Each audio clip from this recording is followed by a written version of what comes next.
Hi, everyone. Welcome back to the Empowered Eczema podcast. I have a special guest today. We have Chelsea Juels. She is a child nutritional therapist. Welcome to the podcast. Yeah, thank you so much for having me. So, there are some really interesting things that we can talk about in regards to your story for how you got started on Instagram. And you're known as the Holistic School Psych on Instagram. And you really help a lot of families with their children from your own personal experience. So, if you could dive into what you dealt with that made you so inspired to help others, everyone would love to hear that. Yeah, absolutely. So I will preface this with I have twin boys that now they're 4 years old, but this all started when they were around 1.5. I took them to their well visit. They were sick immediately after that. I was pumping them with Tylenol, which I know I'm sure you're familiar with, like completely depletes glutathione in the body, which is like our master antioxidant. And so I had no idea at the time. I was kind of just doing what I thought was going to be best for them. And so following all of that, well, let me back up a little bit too. I also was on antibiotics while pregnant. And so speaking of like the gut and antioxidants, I'm just not priming them to have a functioning one. I didn't know this at the time, but I just was not priming them to have a functional gut when it came to their life. So when they were 1.5, I kind of noticed they were showing delays and they were showing immediate delays as well as like a full body rash. They were having severe diarrhea every night. They would just wake up covered in diarrhea. I would have to change their bed sheets, abnormal amounts and abnormal color, smell, all of that was abnormal. And so I kind of had taken them through, the typical what every parent does. You put them through early intervention, you take them to the pediatrician, you express your concerns, you take them to then the specialist, and then you take them to speech therapy, and then you take them to occupational therapy and behavior therapies. And I just kind of was feeling defeated after I wasn't seeing progress. They just continued to need more therapy and more therapy. And now I had 2-year-olds that were making no gains, and the system or the therapists the system they were in was basically saying, well, they need 40 hours a week of therapy. And for me, a 2-year-old with, under fluorescent lights, 40 hours a week of therapy seemed crazy.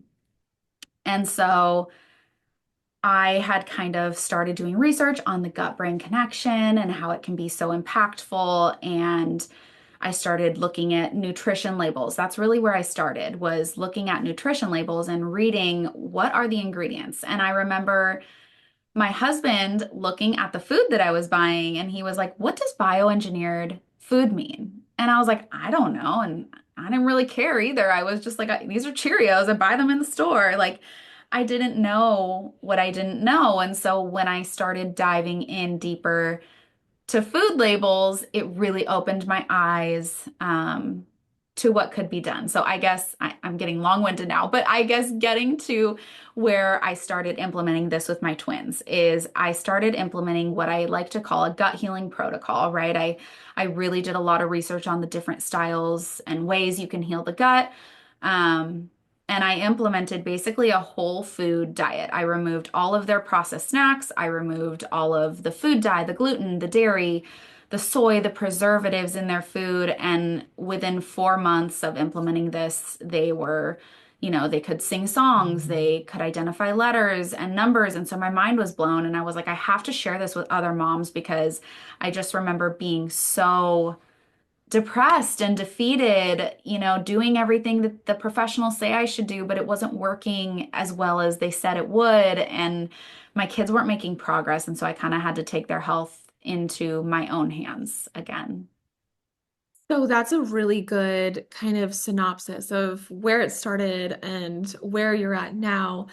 I want to hear, like, what was that like in the trenches with it? Like, if you don't mind sharing, like, what sort of developmental things were you seeing so that people listening can be like, Oh, I experienced that with my kids too, or I understand the frustration that you went through. So what did that look like? So it would, and on this podcast, like you can be candid, you can be controversial, it's completely Okay.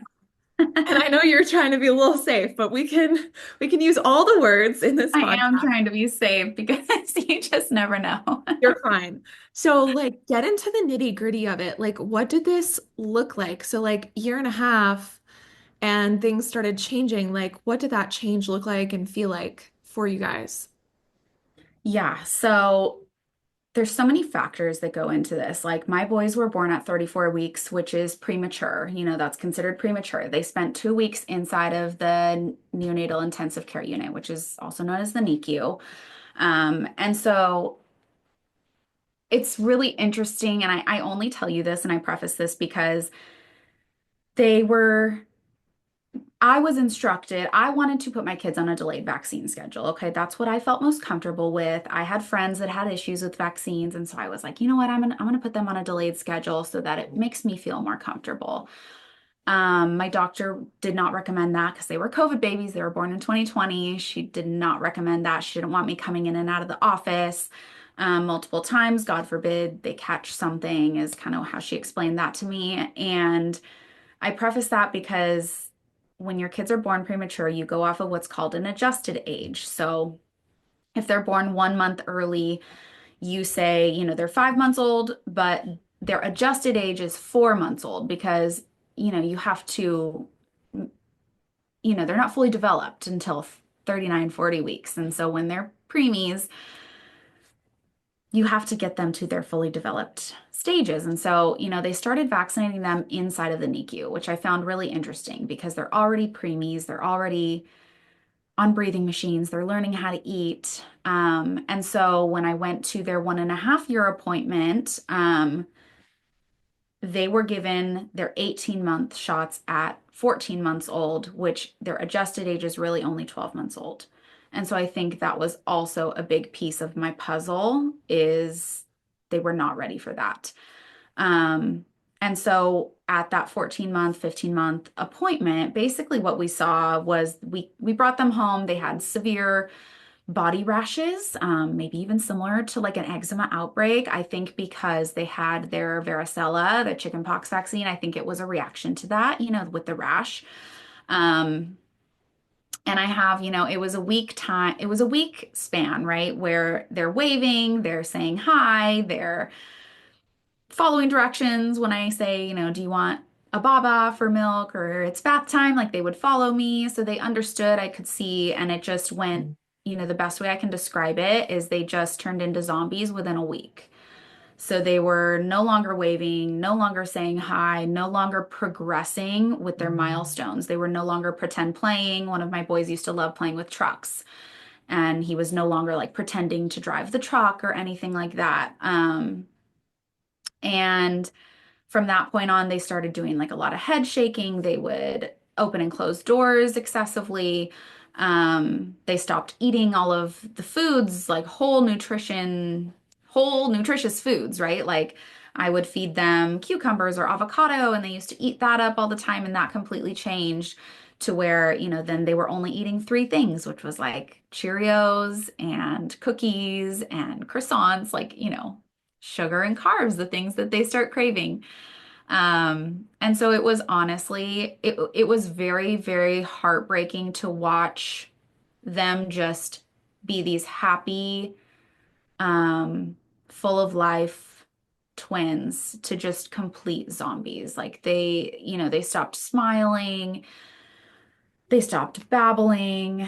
Um, so I hope that answers your question. It Yeah. was nothing. I would never wish this experience on anybody, my worst enemy in my whole life. It's just been such an uphill battle to get their health back. That must have been so hard to like you said, heartbreaking to watch them go from one state to another state in such a short period of time. So then you said around two and a half, you started noticing like nutrition labels and stuff like that. So you started kind of transforming their diet, but for them being so picky, what did that look like trying to transition them into this like new regimen? Yeah, that's such a good question, and one that a lot of parents struggle with. It's like they want to change their child's diet. They know that they should, but they just don't know where to start, especially kids that have like sensory issues. It's really difficult. Um, and this was difficult for me as well, but I kind of, leaned into what did they like, and I made that in a way that I felt good about. So, for example, I knew they liked pancakes. I used to buy like the Trader Joe's frozen mini pancakes, and I knew that they loved pancakes. I'm like, okay, how can I make these myself where we can start adding some really healthy fats in there? Walnuts, flax seeds, chia seeds, coconut oil. How can I start getting those things? Because they're not going to eat walnuts on their own. But if I blend them into their pancakes, they'll never know. And then they're getting the benefit of that. So that's kind of where I started and how I did that. And I did it very subtly where I didn't add too much at once because I wanted them to eat it. I wanted their buy-in. I wanted them to be interested. So they loved sweet and they loved salty. And so they loved chips, they loved cookies, and so I would start getting crafty. I would make my own cookies with like coconut flour, mashed bananas, and I would put like some chocolate chips on top, and it looked just like a chocolate chip cookie.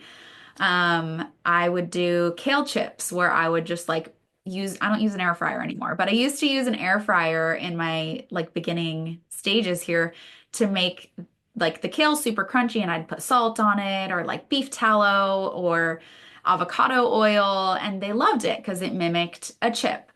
So I always tell parents like add to what they will eat and get creative with things that you know that they love and will accept, but make it the way that you know is going to fill nutrition gaps. That's actually perfect because it applies so well to parents who have kids with eczema too, to start making those transitions. Like something I always say, and it's so similar to what you said, is like hide things. So like if there's foods that specifically really help heal eczema, I'm like, hide it in a smoothie, hide it in a soup. Like I get a say that all the time.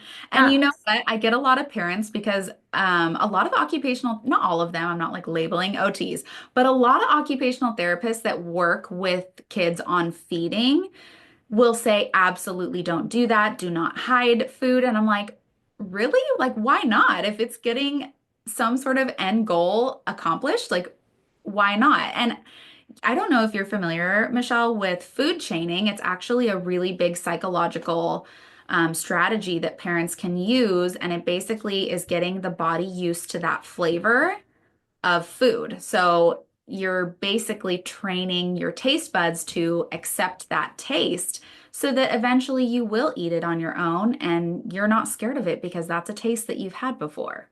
I love that. It So helps. So you worked with your own kids and you've progressed with them. And then at one point where you were like, okay, let me start this Instagram account and help other people kind of get through this, or and you coach too, I believe. And I like do, yeah. tell me all about that. Like how did you get from this place of like helping your own kids to like now coaching other parents through this sort of process? Yeah. So I started my Instagram account because I had started on TikTok originally. And people loved the information I was sharing. I was basically sharing the changes I had seen in my boys in such a short period. I mean, when I tell you I was so excited when I saw this change, I was like, every mom needs to know this. Like, it really pulled me out of a dark place, to be completely honest. And so I was so excited to share that with the world. I'm like, if I want to pull you out of a dark place too, is kind of what I thought. Like, what other moms can I encourage to try this? If they're in a dark place, maybe it can pull them out of a dark place too. And so I started on TikTok and I was like, you know what? Maybe I should start an Instagram. I was a little nervous because I feel like family and friends are on Instagram and I got a little camera shy. Um, but I ended up growing so rapidly on Instagram because I think there were so many moms that felt the same way or they hadn't felt heard or seen by their therapists, by their doctors, and they were like, finally, somebody else that thinks what I think. Like, I need help in this aspect, and I wasn't able to get it from my pediatrician, or I wasn't able to get it from my ABA therapist, because a lot of my families do behavior therapy. So when I was sharing all of this information, I had so many moms that wanted to talk to me and they wanted to message me. And I used to just sit on Instagram all day long, messaging people back and forth to the point where I was like, I can't do this. Like I have to go to work. Like I can't respond to all these messages. I have a job, I have three kids. And so that's kind of where my coaching program was born. And so I essentially, have crafted it based on what foods are going to be a gut irritant for kids specifically on the spectrum, what foods are going to, block crucial receptors that are needed in the brain for kids on the spectrum. There's something called cerebral folate deficiency that kids on the spectrum often deal with that, specific foods can block. And so I crafted it basically to teach mom and dads, this is what you should do. And then when you work with me, I always say that every child is unique and individual, and we go based off of their symptoms. And so that's how it was born. That's beautiful. So, something that kind of caught my eye, I'm looking at your Instagram right now, is in your bio, you say opening detox pathways. And this is something I've been very curious about lately. So, can you kind of dive into that subject a little bit? Like, what is a detox pathway? How does that impact, like, the way that you teach, or what sort of foods are recommended or supplements that dive into that whole thing? Yeah. Yeah, so kids on the spectrum typically struggle to detox appropriately and methylate. So that's why, there's a lot of controversy between the vaccines, right? Like people love to say like, no, it doesn't cause any harm. My son was fully vaccinated. He's completely fine. Like you're crazy. And really what it comes down to is the ability to methylate, whatever's in these vaccines that are highly processed preservatives, heavy metals. It's the ability to process them out and methylate them and detox them out. And so, unfortunately, for a lot of kids that are on the spectrum, they don't methylate properly. And so, that's what I mean by opening detox pathways. If we are constantly putting our kids, in this toxic world that we have, our water is contaminated, our air is contaminated, our food is contaminated, as all our chemicals that we use, sunscreen, face lotion, makeup, everything has chemicals in it, right? So if you have a child that already struggles to methylate, their body struggles to detox appropriately, and then you are basically surrounding them with all these chemicals, it's going to make that even more difficult to detox because it's just more, it's like picture a cup, right? You pour a little bit, and then you pour a little bit more, and then you pour a little bit more, and then it overflows. And it's like, okay, now this child is stimming nonstop. They have severe eczema. They can't sleep through the night. It's like they have this overburden of toxins in their body because they can't methylate and they can't detox. And so a big piece of getting our kids to function, our kids on the spectrum to function optimally, we're not trying to change them. We're just trying to give them a better quality of life. And to give them that better quality of life, you have to make sure that they are detoxing and methylating properly. So that's what that means. And really the way that you do that is like, are they pooping? Do they have severe diarrhea? Is the food just going, in and out of them? Are they constipated, right? Because then the toxins from the poop is just sitting there and sitting there and sitting there. Um, what else? Sweating. If you notice a lot of moms, maybe moms that are listening to this have kids on the spectrum and they don't sweat appropriately or ever. I have a 2.5-year-old that when he gets sweaty, he just has beads coming down and his hair is wet. And with my twins, they never really had that. And so there's little things that you can notice in your child to see if they are impacted with that ability to detox. Mm, very helpful. And does this also apply to things like mold? Do you know much about that subject with all of this as well? Yeah, 100%. I mean, I am not a mold specialist at all, but it definitely plays a piece. I mean, there are so many parents that I hear like we were living in mold when I was pregnant, or we were living in mold for the first 6 months of his life. And so does that have anything to do with it? And the answer usually is yes. You know, mold is so toxic and it basically can fester in the body and not be able to come out, and it just wreaks havoc on the body. So it definitely is part of that whole ability to detox, in my opinion. So we can wrap up from here. Is there anything you would want to tell those listening, especially if it's something inspirational, or just like also tell us how we can find you, like what your Instagram account is, how to work with you and stuff like that? Kind of give us your last words of like, here's what I want to share with you guys. Oh gosh. Okay, here's what I want to share. I want to share, I think that anything, you are able to heal anything. And don't don't let, I guess, Western medicine or anybody, not even in Western medicine, but don't let them tell you that that's not possible. If you have severe eczema, or you have severe gastritis, or you have a child on the spectrum, or a child with severe eczema, I know that you're probably in the trenches of it right now, but there is so much hope and there's so much you can do. And just have faith that you can heal and healing is possible, because if you stay in that loophole of just, putting the band-aid on it or feeling defeated, um, you're not going to get to your end goal of where you want to be. So just take that first step, even if it's scary, even if it's challenging. Take that first step to start healing, I think is on the cusp words of advice. Beautiful. And then you can find me. I am Chelsea Juels at the Holistic School Psych, and I have some underscores in there. It's at the underscore holistic underscore school psych. And then I actually am launching a podcast in January, and that at is at Moms Ask Why. And it's going to be very similar, asking why. Why are kids riddled with eczema? Why is the autism rate 1 in 4? Boys, why is it 1 in 36 kids across the United States? Why is childhood cancer up? All the same things that um, we all want to know as parents. So, yeah, Beautiful. Well, thank you so much for coming on to the podcast. thank you so much for having me. All right. Bye, everyone.